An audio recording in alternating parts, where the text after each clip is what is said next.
திரு ஜெயராம், இப்ப எதிர்க்கட்சி தலைவர் பாஜக, தாவேகா எல்லாருமே வைக்கிற ஒரு குற்றச்சாட்டு அப்படிங்கிறது, முதல்வர் அவங்க குடும்ப உறுப்பினரை காப்பாற்ற தான் போனார் அப்படின்னு சொல்லி இப்ப வெளிப்படையாகவே உதயநிதின்றதை கோட் பண்றாங்க. பேரை சொல்லாம நிதின்னு போட்டெல்லாம் பேசுறாங்க. அப்படின்னா இந்த குற்றச்சாட்டின் தன்மையை எப்படி புரிஞ்சுக்கிறீங்க? இடி ரைடு, அதாவது சென்னை உயர்நீதிமன்றம் சொன்னதற்கு பிறகு, அந்த தீர்ப்புக்கு பிறகு விசாரிக்கலாம்னு சொன்னதற்கு பிறகு இடி ரைடு வந்ததுக்கு அப்புறம் தொடங்கிய ஒரு அவதூறு பிரச்சாரம் இது. ஒரு இணைய இதழில் முதல்ல ஒரு 1000 கோடி அப்படின்னு ஒரு கட்டுரை வருது. அதற்கு அடுத்தாப்புல ஒரு கட்சியினுடைய மாநில தலைவர் அதே அமௌண்ட்டை சொல்றாரு. அதற்கு பிறகு யார் முதல்லயே சொல்லியிருக்க வேண்டுமோ அவங்க சொல்றாங்க, இடி சொல்றாங்க. இவ்வளவுதான்.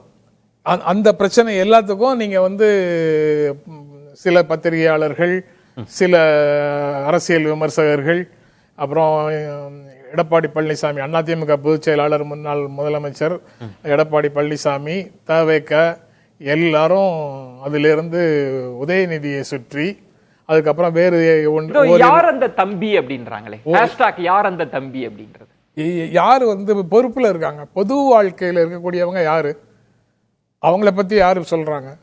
அவங்களுக்கும் அந்த 47 49 அந்த 47 எஃப்ஐஆருக்கும் என்ன தொடர்பு?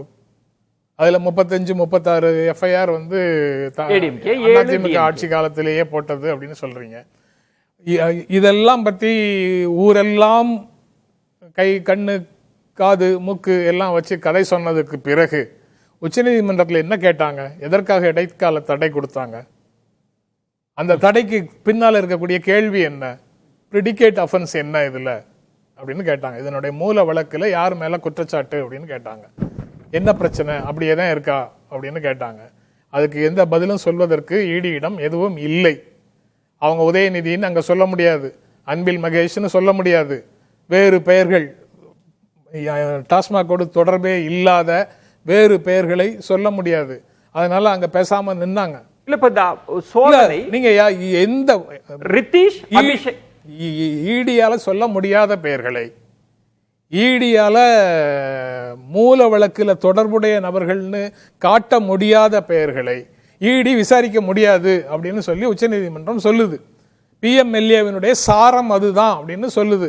வழக்கறிஞர்கள் அவங்க 2 பேரும் வழக்கறிஞர்கள். நான் வழக்கறிஞர் இல்லை, நான் செய்திகளின் ஊடாகத்தான் புரிந்து கொண்டு பேசுறேன். அவங்களுக்கு நிச்சயமாக பிஎம்எல்ஏவினுடைய நூக்கன் காணர் தெரியும். மூல வழக்குல இடப்பட்டிருக்கக்கூடிய, லிஸ்ட் அவுட் பண்ணியிருக்கக்கூடிய குற்றங்களாக இல்லாத விஷயங்களுக்கு நேரடியாக புதிய குற்றம் ஒன்றை கண்டுபிடிப்பதற்கு இடி வர முடியாது. அப்போ எங்க இருந்து உதயநிதி வராரு? யார் அந்த தம்பி? அவங்க கற்பனையில 1000 விஷயங்களை பேசலாம். அதையெல்லாம் ஊடகங்கள் முக்கியத்துவம் கொடுத்து ஏன் பேசணும் அப்படிங்கிறது தான் என்னோட கேள்வி. பொய்யே சொல்றாரு ஒருத்தர், பொய்யாகவே குற்றச்சாட்டை வைக்கிறாரு. அவதூறுகளாலையும் பொய்களாலையும் ஆட்சியில் இருக்கக்கூடியவர்களை களங்கம் கற்பிக்கிறதுக்கு ஒருத்தர் முயற்சி செய்யறாரு. அவருடைய உப்புச்சப்பு இல்லாத பொய் நிறைந்த குற்றச்சாட்டுகளை எதற்காக விவாதத்துக்கு எடுக்கணுங்கிற கேள்வியை நான் முன்வைக்கிறேன். இப்ப நீங்க ஒரே ஒரு விளக்கம் மட்டும். அந்த இடத்தில் உதயநிதி ஸ்டாலின் அவர்கள் சொல்றாங்க, நாங்க மோடிக்கும் பயப்பட மாட்டோம், ஈடிக்கும் பயப்பட மாட்டோம்.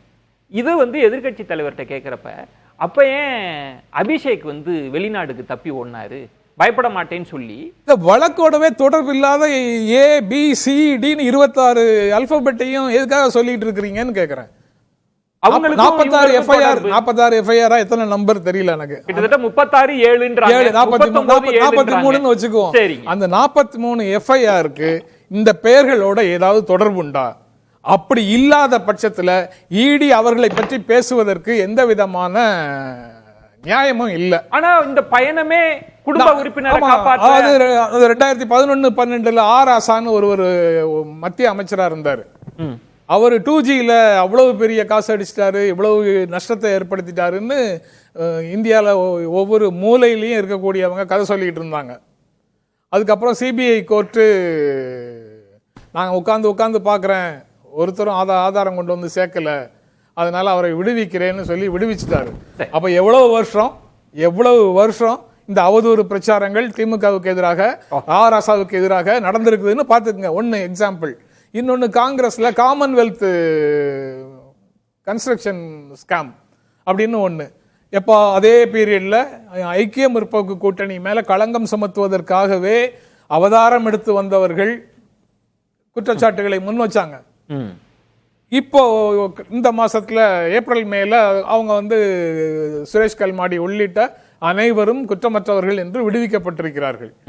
ஆக அவங்க அவ்வளவு பேரும் இந்த பீரியட்ல மீடியா ட்ரையல், அதுக்கப்புறம் போலீஸ் ட்ரையல், சிபிஐ ட்ரையல் எல்லாத்தையும் பார்த்தவங்க. நீதிமன்றம் விடுவித்திருக்கிறது. அப்படி ஒரு நிலைமை வர்றதுக்கு முன்னாடி நீங்க உதயநிதியை தூக்குல போடணும்ன்றீங்க, அன்பில் மகேஷ தூக்குல போடணும்ன்றீங்க, அவங்களோட பழகுனவர்கள் இன்னும் 4-5 பேர்களை சொல்லி அவங்களெல்லாம் தூக்குல போடணும்ன்றீங்க. இல்ல சம்பந்தம் இருக்குன்றாங்க. சம்பந்தம் இருக்கு. அந்த சிவசங்கரி சொல்றாங்கல மூல குற்றம்னு நீங்க சொல்ற குற்றங்கள்ல அவங்களுக்கு என்ன தொடர்பு? அதிமுக ஆட்சியில நீங்க சொல்லக்கூடிய பெயர்களோ உதயநிதியோ அன்பில் மகேஷோ எப்படி டாஸ்மாகோட தொடர்புல இருந்தாங்க? கொஞ்சம் சொல்லுங்க. அத பேசலாம். இல்ல அத சொல்லுங்க. அதுதான் பாயிண்ட்.